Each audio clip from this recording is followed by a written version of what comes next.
కదా let me drive the debate Kasim గారు. స్వాతి గారు, రైట్.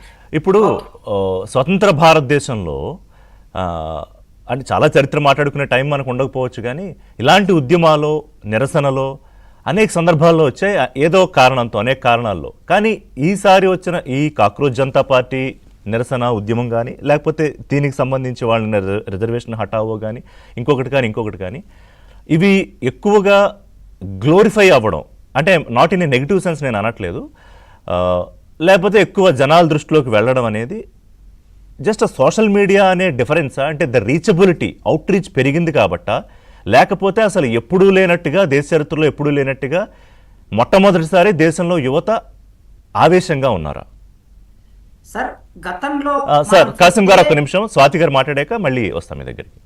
ఎస్ సార్, స్వాతి గారు. ఇందులో రెండు ఉన్నాయండి. అంటే దీని కాజ్ ఏంటి ఈ అన్రెస్ట్ కి, అండ్ ఆ కాజ్ ని ఏ మీన్స్ ద్వారా, ఏ మాధ్యమాల ద్వారా ఎక్స్ప్రెస్ చేస్తున్నారు, అంటే దాని మెకానిజం ఏంటి అని. బట్ కాజ్ లో నాకున్న ఇంప్రెషన్ ఏంటంటే ఇది కేవలం బీజేపీ వ్యతిరేకత నుండి మొదలైన ఫీలింగ్ కాదు అని నేను అనుకుంటున్నాను.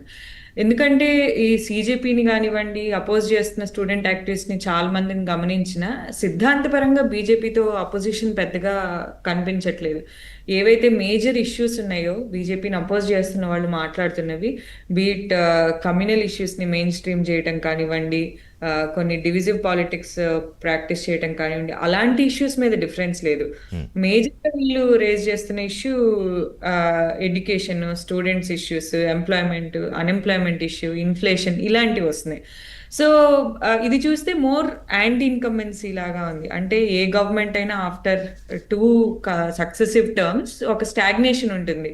వాళ్ళు ఏవైతే ఎకనామిక్ పాలసీస్ ప్రామిస్ చేశారో, ఏదైతే డెవలప్మెంట్ అవుట్కమ్స్ ప్రామిస్ చేశారో అవి అచీవ్ చేయలేనప్పుడు ఆ ప్రభుత్వం మీద వ్యతిరేకత ఉంటుంది. కాకపోతే ఈ ఉద్యమంలో కీలకంగా మనం గమనించాల్సిన ఇంకొక ఇంట్రెస్టింగ్ థింగ్ ఏంటంటే, ఇది సిద్ధాంతపరంగా బీజేపీని అపోజ్ చేయకపోయినా బీజేపీ మెకానిజమ్స్ ని బీజేపీ స్టైల్తోనే వాళ్ళు అపోజ్ చేస్తున్నారు.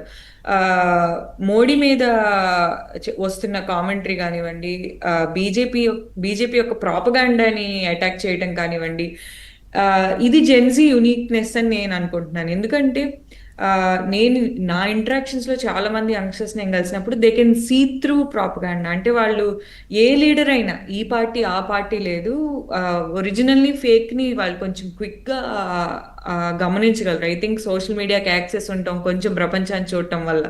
సో ఏ ప్రాపగాండానైనా వాళ్ళు అలాగే అటాక్ చేస్తున్నారు, ఈ పార్టీ ఆ పార్టీ అని లేదు. సో ఇప్పుడు ప్రభుత్వం హెవీ ఆన్ ప్రాపగాండా కాబట్టి ప్రభుత్వాన్ని కొంచెం ఎక్సెసివ్ గా అటాక్ చేస్తున్నారు. అండ్ మోడీని అటాక్ చేసిన విధానం చూస్తే మనకి అది ఇంకా స్పష్టంగా అర్థమవుతుంది. బట్ సిద్ధాంతపరంగా బీజేపీకి వ్యతిరేకంగా ఉన్నారు అనే దాని దగ్గర నాకు రిజర్వేషన్ ఉంది. వీళ్ళ మాధ్యమాలు ఏంటి, ఇక్కడ social media and exposure to international developments I think చాలా పెద్ద రోల్ ప్లే చేసింది.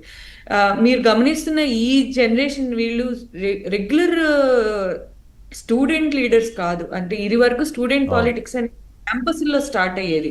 వీళ్ళకి యాక్చువల్ పాలిటిక్స్ తెలుసు. అంటే ఒక 10 మందిని మొబిలైజ్ చేయటం తెలుసు, ఒక కాజ్ కి ఈవెంట్ ఆర్గనైజ్ చేయటం తెలుసు, దాన్ని ఎలా మెసేజింగ్ చేయాలి అనేది తెలుసు, దాని గురించి ఎలా ఫైట్ చేయాలి అనేది తెలుసు. వీళ్ళకి అలా తెలీదు.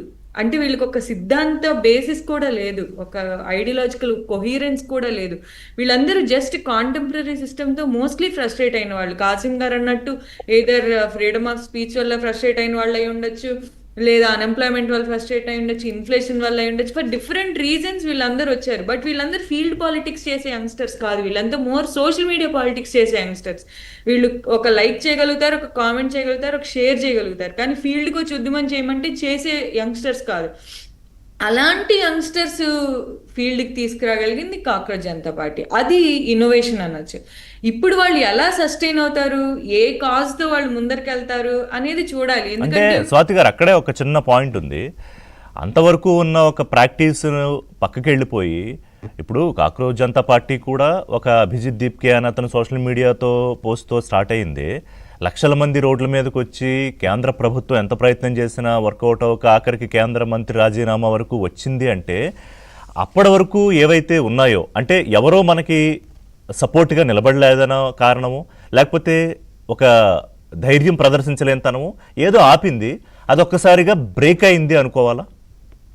ఖచ్చితంగా అది అక్నాలెడ్జ్ చేయాలి. మీరు ఇందాక ఓపెనింగ్ లో ఒక మాట అన్నారు అకౌంటబిలిటీ అని. ఆ. యాక్చువల్లీ అది ఇప్పుడు కాదు, అసలు ఇండియన్ సిస్టమ్ లోనే అకౌంటబిలిటీ అనేది లేదు. పొలిటికల్ సిస్టమ్ కానీ గవర్నెన్స్ సిస్టమ్ కానీ ఏ పార్టీ ప్రభుత్వంలోకి వచ్చినా ఏదో మేము వచ్చేసే మిమ్మల్ని ఉద్ధరిస్తున్నాం అన్నట్టు ఫీల్ అవుతారనమాట. వాళ్ళని ప్రశ్నిస్తే యాక్సెప్ట్ చేయరు, అసలు ఏ ప్రశ్నకి సమాధానం చెప్పరు. అది రిసీవ్ చేసుకునే లీడర్స్ చాలా కొద్ది మంది ఉంటారు.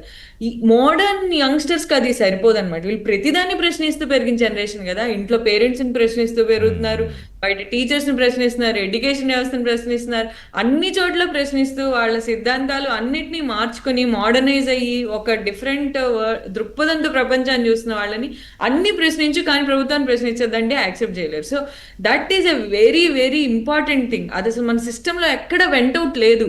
మనం వెళ్ళి సిస్టమ్ని ప్రశ్నించాలంటే, మీరు అన్నట్టు ఎడ్యుకేషన్ స్కూల్స్ లాంటి చిన్నదాన్ని ప్రశ్నించాలంటే ఇంతమంది వెళ్ళాలా? ఎక్కడ అదే అంటున్నా. నేను పార్టిసిపేట్ చేయాలనుకోండి, ఎలా వెళ్ళాలి? సో ఆ వెంట ఎక్కడ లేదు. ఆ వెంటని వీళ్ళు కనుక క్రియేట్ చేయగలిగితే ఐ థింక్ అది మోస్ట్ సక్సెస్ఫుల్ ఇంటర్వెన్షన్ అవుతుంది. వినూష గారు, this is not a political debate. ఇప్పుడు రాహుల్ గాంధీ గారు ఉన్న